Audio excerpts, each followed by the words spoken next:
Assalamualaikum warahmatullahi wabarakatuh. Alhamdulillah sahabat Zakat TV, kembali lagi bersama saya Regina Citra dalam program Suara Perempuan Muslimah. Kali ini saya kedatangan seorang wanita yang senangnya di balik layar, kalau kita bisa bilang ya Mbak ya. Iya. Assalamualaikum Mbak Laura. Ya. Mbak Laura, apa sih yang melatar belakangi akhirnya Mbak Laura memutuskan untuk menjadi seorang penulis tapi juga sekaligus menjadi seorang editor? Iya. Jadi begini, saya sendiri dulu tuh basicnya memang penulis ya. Jadi dari SMP tepatnya saya suka nulis diary. Tuh, biasa deh waktu itu saya minder ya. Minder, merasa nggak punya teman, jadi saya melampiaskan ke diary. Tapi di situ saya justru jadi seneng mengarang. Nah, akhirnya saya bohong ya Mbak, mengarang. Terus akhirnya begitu lulus kuliah, saya mulai sukanya nulis cerpen, nulis novel gitu kan, terus di multimedia, terus kirim ke penerbit. Suatu saat saya kirim ke sebuah penerbit, dia baca tulisan saya. Itu di usia berapa waktu itu? Mulai kirim-kirim itu sih tahun 2000-an ya. Lalu tahun 2000-an. Mulai suka nulisnya SMP, tapi mulai kirim-kirimnya tahun 2000-an. Justru situ penerbit yang ngeliat potensi saya sebagai editor. Jadi dia bilang gini, Mbak, aku suka deh buku. Sebetulnya buku yang ini ya, versi yang ini kebetulan terbit di Malaysia. Yang versi Indonesianya. Dia bilang, Mbak, aku suka nih bukunya banyak dialog. Jadinya hidup. Kita punya naskah nih novel bagus tapi monoton. Tolong dong diedit. Jadi lebih hidup gitu ya ceritanya. Jadi saya sebetulnya lebih edit ke kontennya. Jadi untuk istilahnya tuh mendramatisir atau melebaikan naskah gitu. Nah dari situlah saya mulai continue jadi editor mereka. Terus sekarang juga merambah ke penulis indie. Itu jadi penulis-penulis yang mau nerbitin sendiri, tapi mereka mungkin butuh editor ya. Kalau untuk menulis buku sendiri sudah ada berapa buku Mbak yang ditulis? Kalau buku sendiri cukup banyak ya, saya sampai lupa ya. Di atas 10 ya. Di atas 10, dan itu lebih ke novel-novel? Iya, novel remaja. Atau buku non-fiksi tapi untuk remaja juga. Berarti itu kumpulan memang waktu dari SMP ya? Enggak sih, yang SMP itu kan cuman SMP diary, SMA saya mulai nulis cerpen-cerpen picisan. Sudah mulai serius cuman untuk berlatih aja teman yang nilai. Terus kuliah baru bikin novel gitu kan, terus dikirim. Jadi beda ceritanya sama yang SMP SMA gitu. Nah kalau menilik ke belakang, kenapa sih Mbak pada saat kita di mana sedang masa remaja bersosialisasi, tapi Mbak Laura malah justru merasa tidak punya teman? Sebenarnya bergaul juga sih, cuman memang kurang supel ya gitu. Ya waktu itu, nah ini menghasilkan buku yang ini nih, Minder Itu Nikmat. Jadi karena minder, saya justru menemukan potensi saya sebagai pengarang gitu kan. Ini juga penerbit nih yang menemukan judul ini. Ini Minder Itu Nikmat. Jadi karena saya suka nulis diary, terus jadi suka ngarang. Kenapa minder? Waktu itu pokoknya merasa kurang ini aja ya, agak introvert mungkin ya. Siapa sih yang mau temenan sama aku gitu kan. Walaupun bukan nggak punya temen, tapi nggak sesupel yang lain. Kalau anak yang lain mungkin pulang sekolah udah kemana, aku ke rumah gitu.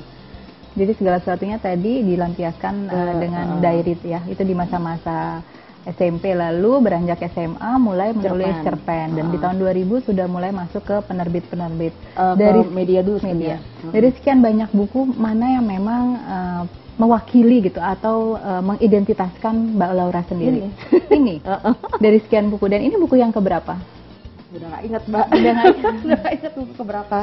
Nah ini yang menarik adalah buku ini justru terbit di Malaysia. Kenapa Mbak bisa seperti itu? Ada versi Indonesianya ya, cuman dari penerbit itu kan kerjasama dengan penerbit Malaysia. Sebenarnya ada dua buku saya yang diterbitkan di Malaysia. Yang satu contohnya nggak ada di sini. Jadi penerbit Indonesia kan kerjasama penerbit sana. Biasanya mereka suka ada buku sana terbit sini, buku sini terbit sana. Alhamdulillah salah satu buku saya ini kepilih terbit di sana. Terus dari penerbit yang lain ada juga judulnya Time to Show Off, yaitu buat remaja. Itu juga diterbitkan di Malaysia. Kalau 8+1 ini artinya apa sih Mbak? Karena kalau aku lihat beberapa bukunya memang judulnya bukan judul-judul yang biasa. Judul-judulnya agak-agak yang 8+1, Minder Itu Nikmat gitu. Kalau untuk 8+1 tentang seorang perempuan yang punya 9 ponakan sebetulnya. Jadi dia seorang tante lah ya, masih single. pengusaha waktu itu masih zamannya minyak tanah ya. Saya waktu itu sebenarnya ini iseng nulis kayak gini. Saya pengen bikin naskah yang konfliknya nggak tajam, ringan aja gitu kan. Terus akhirnya dia pengusaha minyak tanah. Ini real ceritanya? Enggak. Oh enggak, ini hanya sebatas. Dan saya jadi cuma kayak eksperimen novel banyak dialognya. Terus dia punya ponakan waktu itu 8. Kakak-kakaknya kerja, jadi kalau anak ponakannya pulang sekolah ke rumah dia ngerepotin deh gitu, ngerempongin gitu kan. Konflik-konflik ringan aja, dan ini sempat mampir ke 3 atau 4 penerbit. Ada yang ditolak, ada yang tadi yang mau terbit nggak jadi sampai akhirnya masuk ke salah satu penerbit Islam yang cukup besar. Nah, justru ya itu hikmahnya, ditolak belum tentu jelek kan. Dari 3 penerbit nggak jadi terbit, di sini malah akhirnya ke Malaysia juga. Ya, itu kalau nggak dia, salah beredar juga di ini Singapura sama Brunei. Oh ya. Aku pernah waktu itu ke Singapura, ke perpustakaan nasionalnya dia, aku cek gitu ya, ada buku aku di sana. Luar biasa ya. Nah, artinya sekarang sudah tidak bisa dibilang lagi minder ya Mbak, karena lewat buku ini justru malah sering tampil di layar kaca, atau bahkan orang mencari tahu, paling tidak penerbit-penerbit sudah cukup kenal Mbak Laura kan. Nah, apa sih yang menginspirasikan Mbak Laura ketika pertama kali menulis? Mungkin karena saya waktu itu lebih jadi anak rumahan ya, dan suka baca. Jadi penulis itu harus suka baca gitu. Dari suka baca itu dia jadi tahu gaya penulisan, gaya bahasa gitu kan. Dan itu biasanya dapat inspirasi tuh di saat-saat di kamar mandi ya. Karena kalau di kamar mandi ada berapa buku saya yang dapat awalnya tuh di situ. Atau mungkin lagi jalan-jalan dapat aja idenya gitu kan, atau dari kisah teman-teman. Kayak ini saya juga sebenarnya iseng aja kok, saya juga posisinya seorang tante punya ponakan ya. Ponakan saya nggak sebanyak dia, tapi terinspirasi aja nih, lagi zamannya minyak tanah waktu itu susah, muncul aja gitu. Terus tapi pengen bikin yang konfliknya ringan, jadi nggak nukik, pokoknya sehari-hari aja gitu. Jadi hampir memang sebagian besar buku-buku yang ditulis sama Mbak Laura memang inspirasinya memang sesuatu hal yang datang dengan sendirinya ya, bukan sesuatu yang memang ada yang diimpikan gitu ya. Ada juga sih kayak apa ya? Yang kalau yang satu ini Mbak? Ini nih judulnya Perawan Surga. Ini settingnya kebetulan tempat-tempat yang pernah saya kunjungi ya. Ada Singapura, Mekah juga. Terus waktu itu saya tulis Hong Kong. Saya belum ke Hong Kong waktu itu. Saya tulis ada dia ke Hong Kong. Ternyata abis buat itu ya rezekinya aja saya ke Hong Kong. Iya, itu berarti memang balik lagi ya, sekarang minder itu nikmat, benar-benar membawa berkah ya Mbak ya. Sekarang itu minder itu membawa berkah ternyata. Nah, kita akan ngobrol lagi mengenai dunia editornya, tapi setelah yang satu ini ya. Sahabat Zakat TV, jangan kemana-mana, kita akan kembali setelah yang satu ini.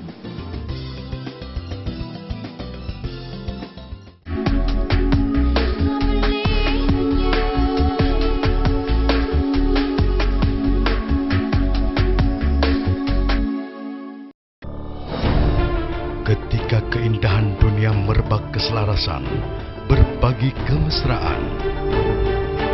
Ketika sejuta tangan merangkai kebahagiaan dalam kehidupan yang harmoni. Ketika zakat Anda wujudkan indahnya dunia.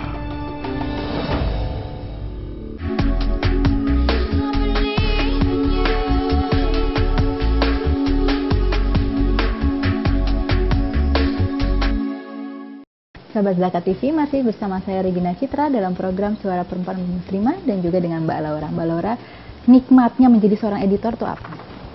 Nikmatnya gini, saya terjun sebagai editor nggak sengaja ya. Tapi semakin kesini ternyata alhamdulillahnya buku-buku yang saya edit itu buku-buku orang yang besar lah ya istilahnya ya. Saya nggak nyangka juga bisa ngedit bukunya Oki Stiana Dewi, bukunya Ayah Edi, terus bahkan Imam Samsi Ali ya, Imam orang besar Makassar yang jadi imam di New York ya. Itu buat saya suatu berkah gitu, karena saya jadi banyak kenalan, jadi meeting sama Oki, meeting sama Ayah Edi, bahkan Ustadz Samsi udah 2 kali ke Indonesia, saya selalu ketemu gitu. Nah, tapi kalau misalnya Mbak Laura sendiri kan memang tidak ada ilmu untuk sebagai editor kan, karena waktu itu justru penerbit yang menilai Mbak kayaknya bagus untuk menjadi editor. So, belajar dulu awalnya. Jadi gini, anehnya ya, dari dulu nilai bahasa Indonesia saya nggak bagus. Jadi waktu kuliah pun Sama bahasa Indonesianya C gitu kan. Nah, tapi karena saya bukan editor EYD ya, lebih ke konten, tapi EYD bisa tapi mungkin tidak menguasai gitu. Cuma karena sering baca jadi tahu gitu kan. Nah, jadi pas dipercaya jadi editor aku tuh ngomong ini, tapi aku untuk EYD nggak ahli-ahli banget loh. Nggak apa-apa, kan kita punya editor EYD sendiri. Mbak fokus ke ininya aja, isi. Ini kan naskahnya ini banget ya, monoton banget ya, tolong dialognya ditambah gitu. Bahkan saya pernah mengedit buku yang tokohnya nggak berjilbab, harus dijilbabin. Alhamdulillah kepilih jadi sinetron. Oh iya. Jadi sampai saya gini, ini harusnya duet nih. Karena bisa dibilang waktu itu 50-60% itu campur tangan aku di buku itu gitu kan. Jadi ya itu kalau buat saya sih enaknya jadi editor. Bahkan saya juga ini pernah ngedit bukunya Bunda Yvette Sleng. Jadi saya ketemu Bunda Yvette ke Potluck ya. 3 hari berturut-turut saya wawancara dia, ya ketemu juga sama personil Slengnya. Itu pengalaman-pengalamannya Mbak. Tapi kan sebagai seorang penulis ataupun editor ada titik kejenuhan ya Mbak. Pernah nggak merasakan? Oh pernah, pasti pernah, karena namanya ngedit kan naskah harus dibaca ya. Bahkan saking awasnya mata saya kalau baca undangan RT aja ada salah ketik saya titik koma juga yang mengganggu kayaknya ya. Iya gitu, sampai kalau baca buku gitu ya, saya kadang kalau sekarang sebagai referensi saya baca buku-buku yang bestseller dari penerbit besar ya. Bahkan dari penerbit besar pun itu tidak ada jaminan dia 100% nggak ada kesalahan. Salah ketik minimal ada gitu. Jadi itu memang saya maklum aja, karena apalagi kalau bukunya tebel ya, mata editor mungkin udah jenuh, pasti akan ada 1 atau 2 yang miss gitu. Nah, untuk mengatasi kejenuhan tadi bagaimana? Artinya kan benar-benar memang harus menyiapkan waktu yang memang benar-benar disiapkan dengan baik ya. Ya jalan-jalan, nonton. Itu salah satu yang membuat hiburan gitu. Kalau misalnya memang titik jenuh. Kalau menulis sendiri ada merasa jenuh? Kalau menulis bukannya jenuh sebetulnya ya. Tapi mental block kali ya. Kadang-kadang merasa mau memang sekarang aku lagi tidak aktif sebagai penulis, tapi mungkin suatu saat aku akan nulis lagi. Jadi aku sekarang ada beberapa novel yang udah sampai 100 halaman lebih, tapi mandek itu lebih nggak pede sih gitu. Jadi kalau sekarang sih saya lebih memang fokusnya jadi editor dulu, tapi pasti ada masanya nanti saya meneruskan novel itu sampai kelar. Sebagai editor juga mempunyai deadline Mbak? Ada, pasti ada dari penerbit. Tapi memang sekarang cara kerja saya lebih efektif ya. Kalau dulu 1 buku bisa sebulan gitu ya. Kalau sekarang mungkin kan udah mulai seneng ya, dan waktu juga semakin padat karena saya editor, saya ada di tempat lain juga. Jadi kadang-kadang buku yang tebal tuh kalau nulisnya udah bener, saya hanya fokus ke isi, kadang bisa 5 hari, seminggu gitu udah sudah kelar. bisa. Sehari saya bisa misalnya 20 halaman gitu kan. Nah, sekarang kalau disuruh tetap memilih untuk menjadi editor atau penulis? Kalau lebih senang sekarang? Untuk saat ini editor. Lagi senang di dunia sebagai editor? Karena ya alhamdulillah itu naskah-naskah yang datang ke aku kadang-kadang ya itu dari tokoh-tokoh gitu. Jadi aku banyak dapat pelajaran gitu kan. Terus, jadi artinya memang secara networkingnya juga semakin luas ya. Itu yang mungkin yang memang belum bisa didapatkan sebagai penulis ya. Iya, untuk saat ini. Nah, kalau dari buku-buku ini ada satu yang menarik ya Mbak. Ini di Journey of Love. Ini yang Mbak Laura edit. Iya. Ini menceritakan? Ini kebetulan klien saya, dia orang Indonesia yang punya suami orang Jerman. Ya, jadi ini buku dia nih tentang dia membimbing suaminya waktu mereka menikah udah masuk Islam ya, tapi membimbing suaminya untuk menjalankan syariat Islam. Nah, jadi itu perjuangan dia gitu kan, sampai dia punya buku kedua tapi yang diterbitkan Indi, sambungannya ini. Terus ada buku ketiga juga, dia sekarang tinggal di Ethiopia ya sama suaminya, karena suaminya pindah-pindah ya, pernah tinggal di Jerman juga, di Madagaskar, Aceh, Jakarta. Waktu ke Jakarta tuh kita ketemu, bahkan aku diajak ke Cianjur ke rumah orang tuanya gitu kan. Terus jadi dia udah jadi klien setia ya. Sekarang pas di Ethiopia pun, Laura, ibu buat buku ini tentang Ethiopia, tolong kamu yang edit gitu. Ya udah, bukunya kebetulan baru kelar ya. Jadi cerita dia tuh sangat menarik ya, kebetulan emang orangnya seneng jalan ya. Jadi aku tuh kalau baca buku dia tuh kadang terasa jalan ke Turki, jalan ke Maroko, kemana gitu. Jadi seperti keliling dunia ya. Ya. Nah, ini juga menjadi salah satu yang Mbak Laura sangat bangga ya, bisa mengedit buku dari Imam Besar juga, salah satu di Imam Besar di New York itu Ustadz Samsi Ali. Iya. Bagaimana awal pertemuannya dengan Pak Ustadz? Jadi awalnya ini kan dari penerbit ya, tapi sama penulisnya Mbak Judi Nafa saya udah kenal lama karena sama-sama bergabung di Forum Lingkar Pena. Cuma saya di Depok, dia di Michigan gitu kan, di Amerika. Nah, begitu naskah ini datang ke saya, oh yang nulis Mbak Juli, udah kenal. Jadi aku kontak-kontakan sama Mbak Juli dulu pakai WhatsApp. Jadi belum tahu backgroundnya Pak Ustadz ya? Belum tahu. Waktu itu aku masih sungkan ke Pak Ustadznya langsung. Aku bilang, katanya penerbit, Mbak, ini naskah bagus nih Mbak tentang Samsi Ali, tapi tolong dibuat agak personal, jangan seperti artikel. Akhirnya kan aku baca, oh iya gitu kan. Aku tanya ke Mbak Juli, Mbak, aku tanya dong kebiasaan-kebiasaan Ustadz, misalnya kalau Ustadz sama anaknya main apa. Jadi editor konten memang benar-benar juga lalu harus melakukan riset ya? Iya, harus. Harus kenal tokohnya ya. Jadi Ustadz sukanya makanan apa, terus kalau lagi sama anaknya main apa. Mbak Juli yang langsung kontakkan sama Ustadz Samsi. Nah, udah dari situ aku udah dapet kan hal-hal personal, aku tambahin di sini gitu kan. Saya pagi-pagi Ustadz tarik pagi di Central Park New York gitu kan. Nah, nggak lama kemudian aku baru mention Ustadz di Twitter kan. Ternyata Ustadz, saya editor bukunya segala macam, terus di Facebook gitu kan. Tanggapan beliau sangat baik gitu kan. Bahkan pas dia ke Indonesia yang pertama kali, aku beberapa bulan yang lalu, dia langsung kita ketemuan ya. Udah aku pas bedah buku ini aku datang, ketemu foto. Sejak itu terus kontak-kontakan. Terus dia pernah, Laura nanti ke New York ya. Oh ya mau aja gitu kan gitu. Terus akhirnya buku, dan saya juga salut pas baca buku ini orang luar biasa ya. Nah, saya juga pengen tahu isinya di dalam buku ini, tapi setelah yang satu ini ya.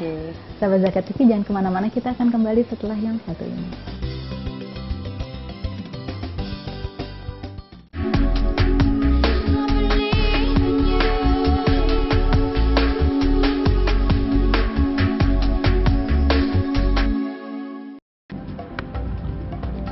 Semangat kemenangan harus berasal dari sportivitas yang datang dari hati.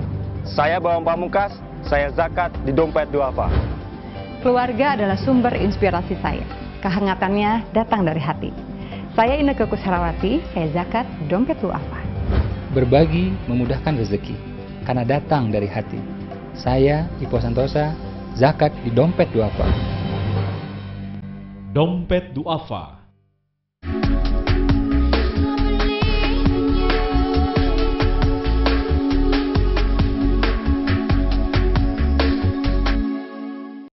Sahabat Zakat TV, masih bersama saya dan juga dengan Mbak Laura. Mbak Laura, cerita sedikit dong mengenai isi buku Pak Ustadz Samsi Ali. Jadi buku ini tuh cerita, ini memoir ya.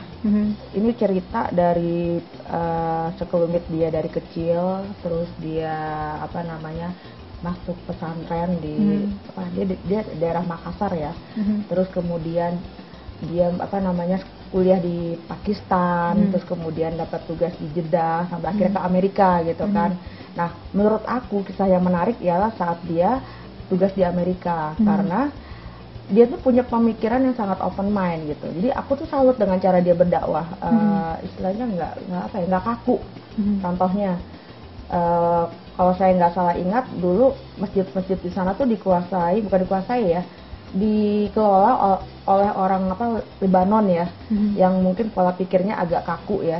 Pas Ustadz masuk, dia punya pemikiran yang lebih terbuka. Jadi contohnya misalnya di masjid ada ruang buat anak remaja main musik atau seni, kegiatan seni yang mungkin untuk sebagian umat Islam musik itu haram atau gimana gitu. Justru maksudnya Ustadz ialah supaya anak muda mau ke masjid.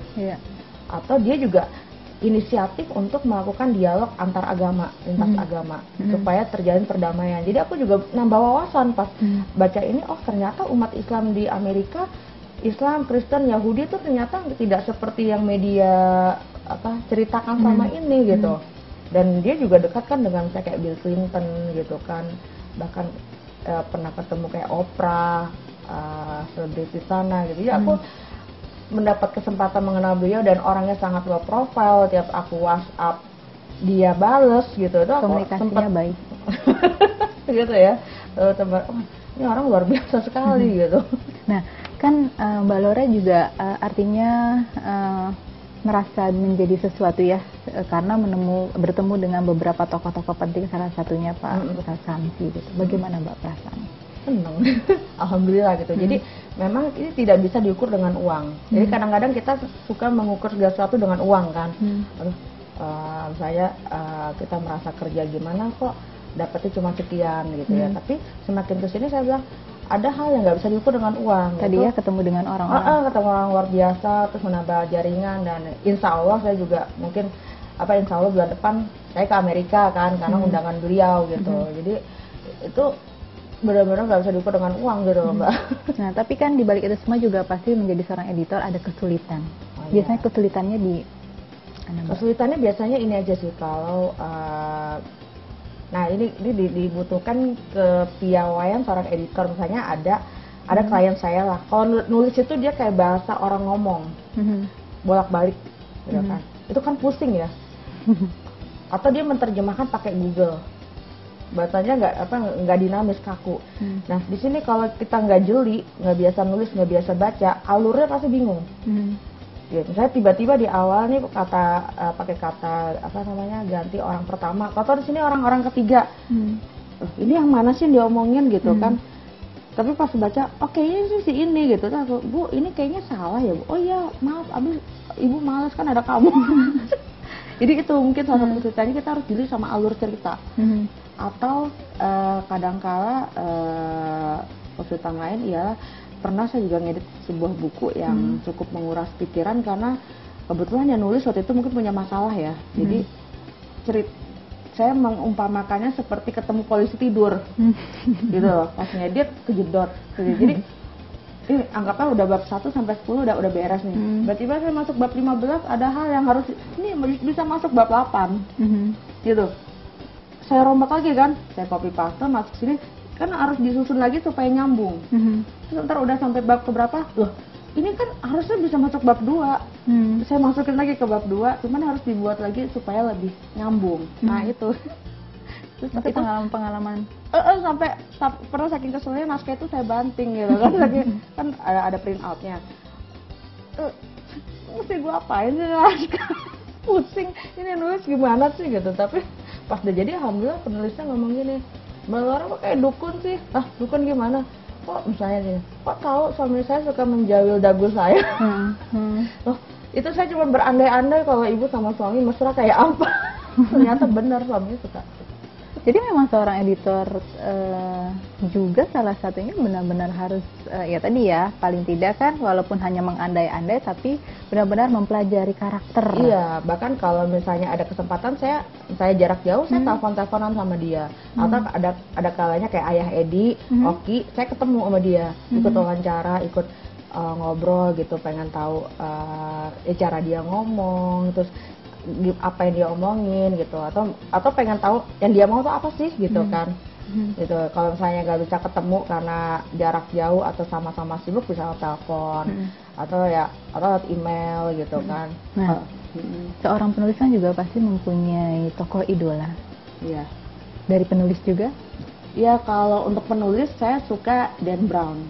Kenapa Mbak?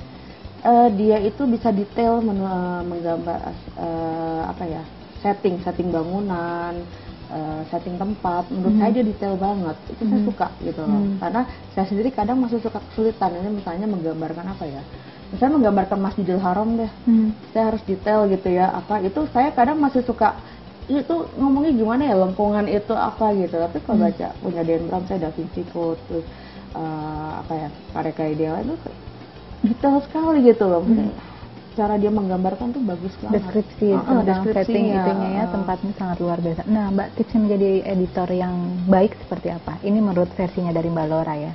Nah ini saya sering dapat pertanyaan ya di Facebook, Mbak aku mau jadi editor gimana sih caranya? Aku agak bingung jawabnya, karena gini, pertama aku terjun gak sengaja, aku gak punya basic sastra Indonesia. Jadi betul-betul kayak kecebur gitu kan. Paling aku bilang gini, kalau kamu memang mau jadi editor, pertama kamu suka nggak? Itu nggak gampang loh, baca naskah berulang-ulang gitu kan. aku mungkin mudah melakukannya karena aku diawali dari penulis dan kebanyakan memang naskah yang aku edit itu kalau nggak novel memoir. Pernah juga naskah terjemahan supaya terjemahannya itu nggak kaku, gitu, bahasanya nggak muter-muter gitu kan. Nah kalau misalnya tidak terbiasa nulis, tidak terbiasa baca, mungkin agak susah. Sama satu itu sabar nggak? Sabar dalam arti ini, dia kan kalau untuk pemula benar-benar bercita-cita jadi editor, dia kan harus aku ngeliatnya pendekatan ya ke penerbit-penerbit. Kamu di misalnya carinya di Facebook deh. Di Facebook itu kamu ketik penerbit pasti banyak penerbit. Kamu deketin satu-satu. Butuh nggak editor? Nah kalau saya butuh, paling ntar mereka tes, dikasih apa naskah atau gimana, dites ngeliat kemampuan. Nah menurut aku di situ yang nggak mudah.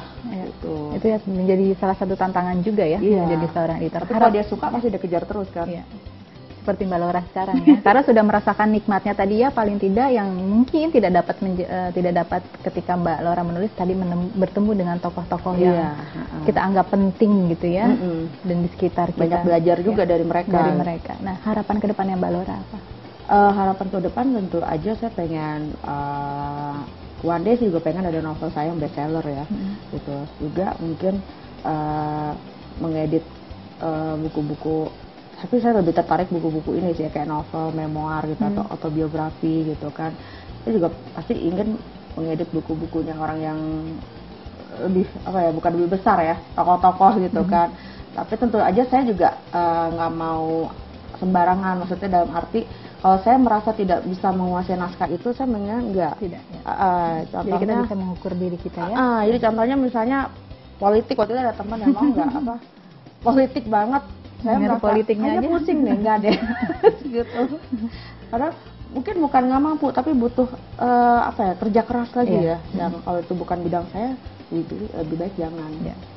Insya Allah semakin sukses dengan editan-editan bukunya, dan alhamdulillah di beberapa hari ini ya, di tahun 2014 terwujud juga mimpinya untuk pergi ke Amerika. Alhamdulillah. Sahabat Zakat TV, demikianlah perbincangan saya dengan Mbak Laura. Insya Allah minggu depan kita akan kedatangan narasumber dan juga dengan tema yang lebih menarik. Wassalamualaikum warahmatullahi wabarakatuh.